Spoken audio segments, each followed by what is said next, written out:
see about the two WRT cylinder using two 5x2 solenoid operated DCV. So this solenoid operated DCV can be used for actuating the WRT cylinder A, and this 5x2 solenoid operated DCV can be used to operate WRT cylinder B. So with the help of the FRL source, I am going to give the input source 5, here also 5, this port 2 and port 4 that can be connected with this WRT cylinder, this port 2 and this port 4 can be connected with this WRT cylinder. So next I go for the retro pneumatic trial kit connection. So I taken the power source normally open to the common terminal. So in that common terminal, so here having normally closed switch and normally open.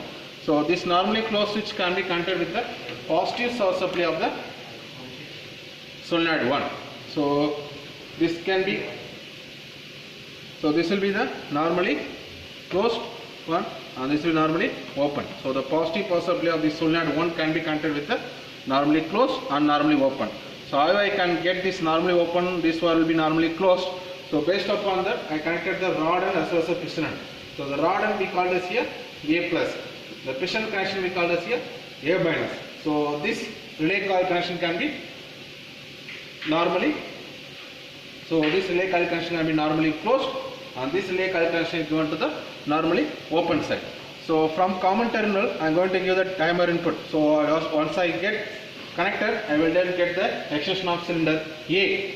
Then after time delay, I will be able to get the extension of cylinder B. For that I need one timer. I go for the timer connection. So from common terminal to timer input. So this we call as a timer input. So after that this timer will produce one output. So that output can be, the timer one output can be given to the another common terminal. So from that I am going to take the another solenoid. So solenoid 2. So in that I taken the positive connection, that means red color wire. So this can be here piston end, this can be rod end. So this may be A B plus and B minus. So this will be the normally closed one and this will be the normally open one. So I icon the another relay model with that another relay coil. So this timer produce one output. After that I connected to the common terminal. Now you go for the extension of cylinder B. So after that I need another timer to get the retraction of either A minus or B minus. For that, so timer 2 it needs another one input. So that can be taken from the common terminal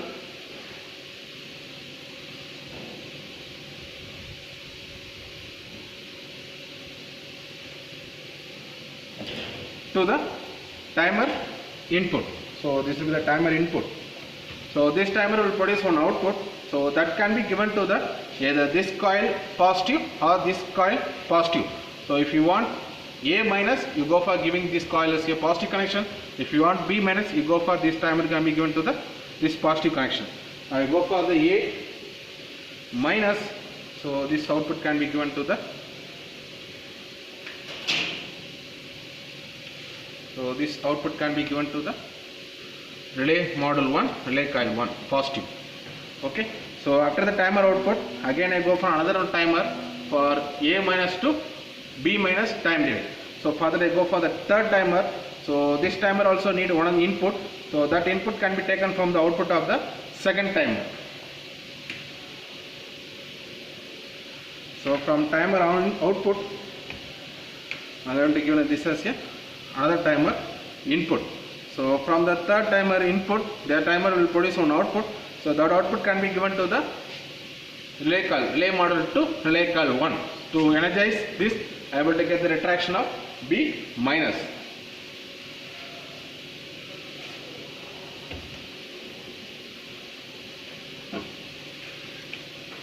So next, for the timer board we need the positive and negative power supply. So this will be the positive and this will be the negative.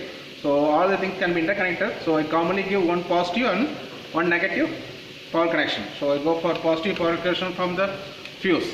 So this is a positive power supply from the fuse. Then one negative power supply from the negative source I given here the negative. So I given the power supply to the timer board. Okay. So next only left out is, so this two negative connection as well as this solenoid negative connection as well as the two coil negative connection. So all the things can be interconnected. So I interconnected all the solenoid connection.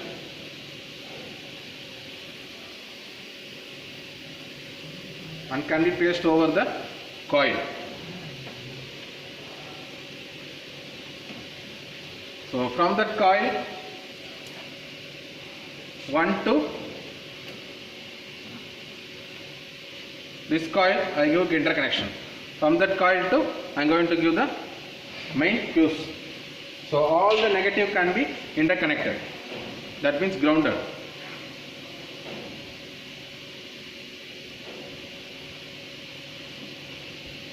Now the circuit connection can be over. So I make all the positive as well as negative connections. SPDT switch, lever operated switch, from normally open to the common terminal. So from the common terminal I taken the NC and NO, normally closed switch as well as normally open switch, that can be connected to the positive power supply of this solenoid 1. Okay. So next, from that common terminal I am going to give the timer 1 input.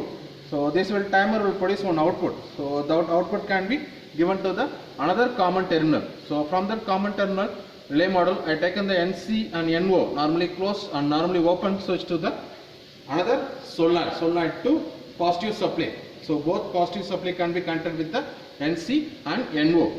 Okay.